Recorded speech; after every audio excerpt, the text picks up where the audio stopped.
বাংলাদেশের প্রধানমন্ত্রী শেখ হাসিনা সরকারের পতন হয়েছে। ইতিমধ্যে মাননীয় প্রধানমন্ত্রী শেখ হাসিনা সরকারের পতন বাংলাদেশে। শেখ হাসিনাকে ৪৫ মিনিট সময় বেঁধে দেওয়া হয়েছে। তিনি ভারতে এসে পৌঁছেছেন আগরতলায়, অর্থাৎ ত্রিপুরা রাজ্যের আগরতলায় এসে পৌঁছেছেন মাননীয় প্রধানমন্ত্রী শেখ হাসিনা। বাংলাদেশের বিদায়ী প্রধানমন্ত্রী, তাকে ৪৫ মিনিট সময় বেঁধে দেওয়া হয়েছিল। বাংলাদেশের নৃশংসতা, বাংলাদেশের ছাত্র আন্দোলনের ভয়াবহতার মধ্য দিয়ে শেখ হাসিনার পতন চাই এক দাবিতে, অর্থাৎ তাদের লং মার্চ ছিল, দীর্ঘদিন ধরে আন্দোলন চলছিল কোটার দাবিতে। আন্দোলন অর্থাৎ ছাত্র আন্দোলন শেষ পর্যন্ত রাজনৈতিক আন্দোলনে, গণ আন্দোলনে পৌঁছে গিয়ে মাননীয় প্রধানমন্ত্রী শেখ হাসিনাকে বিদায় নিতে হয়েছে। অর্থাৎ তিনি জাতির উদ্দেশ্যে ভাষণ দিতে চেয়েছিলেন, সেটাও তাকে অ্যাকসেপ্ট করেনি তার দেশ। অর্থাৎ তাকে বলা হয়েছে ৪৫ মিনিটের মধ্যে বাংলাদেশ ছাড়তে হবে। তিনি ভারতে এসে পৌঁছেছেন, আগরতলায় এসে পৌঁছেছেন, সেখান থেকে দিল্লিতে পৌঁছবেন মাননীয় প্রধানমন্ত্রী শেখ হাসিনা, সেটা সূত্র মারফত জানা যাচ্ছে। ইতিমধ্যে মাননীয় প্রধানমন্ত্রী তার বাংলাদেশ ছাড়ার যে খবর এবং বাংলাদেশের যে ভয়াবহতার পরিস্থিতি আপনারা স্ক্রিনে দেখছেন, ছাত্ররা যে আন্দোলন শুরু করেছিল সেখান থেকে রাজনৈতিক আন্দোলনে পৌঁছে যায় এবং গণভবনে ঢুকে যারা যেইভাবে লুটপাট বাংলাদেশের এবং বাংলাদেশ সরকারের দ্রুত পতন হয়ে যাওয়া, এবং একটা অংশ বাংলাদেশকে চেয়েছে অন্য রাজনৈতিক দল কিংবা বিরোধী রাজনৈতিক দলগুলো মিলেমিশে বাংলাদেশ সরকারের, শেখ হাসিনা সরকারের পতন হয়েছিল। আপনাদের মনে রাখতে হবে ১৯৭৫ সালের সেই কালো অধ্যায়,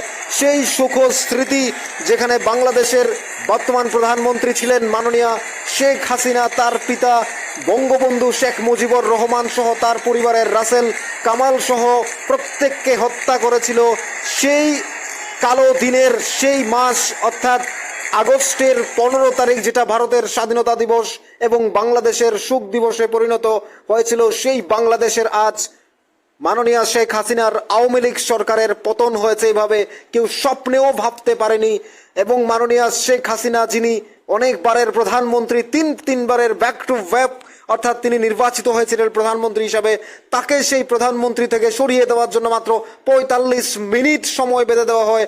জাতির উদ্দেশ্যে ভাষণ দিতে চেয়েছিলেন, সেটাও তাকে দেওয়া হয়নি। তিনি ভারতে এসে পৌঁছেছেন, ভারতের ত্রিপুরা রাজ্যে এসে পৌঁছেছেন। মাননীয় শেখ হাসিনা বাংলাদেশ সরকারের প্রধানমন্ত্রী ছিলেন, তাকে এইভাবে বাংলাদেশ ছেড়ে চির বিদায় নিতে হবে বাংলাদেশ থেকে।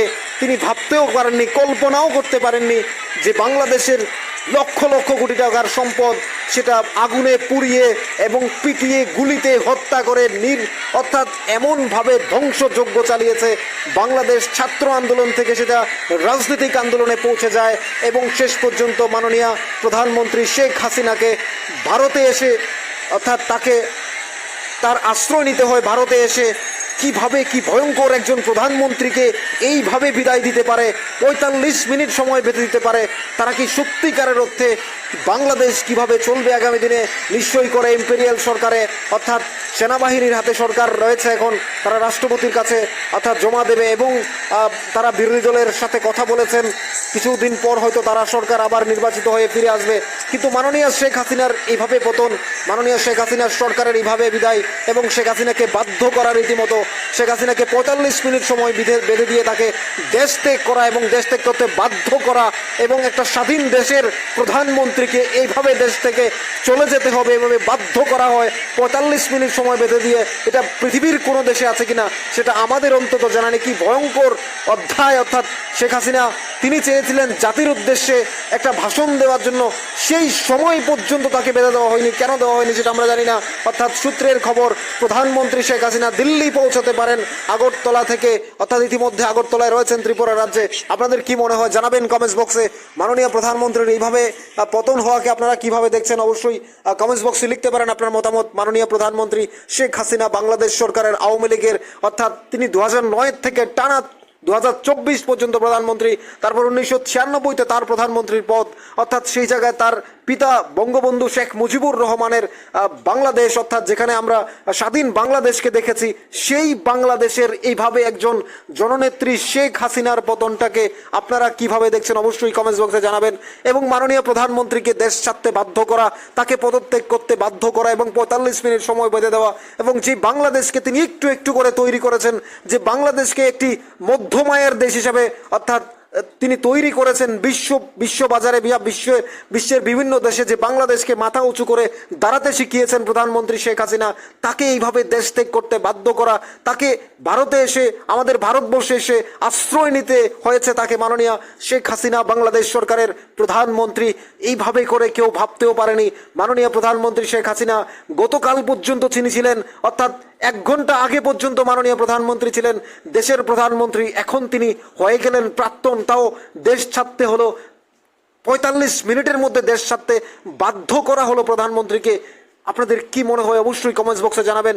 যে প্রধানমন্ত্রী চেয়েছিলেন, যে বাংলাদেশকে মধ্যমায়ের দেশে পরিণত করেছেন, যে বাংলাদেশকে অর্থাৎ বিশ্বের অন্যান্য দেশের সাথে মাথা উঁচু করে দাঁড়াতে শিখিয়েছে, যে বাংলাদেশকে স্বয়ংসম্পূর্ণ করেছেন, সেই বাংলাদেশ অর্থাৎ শেখ হাসিনা প্রধানমন্ত্রীকে মাত্র 45 মিনিটের মধ্যে দেশ ছাড়ার নির্দেশ দেয়।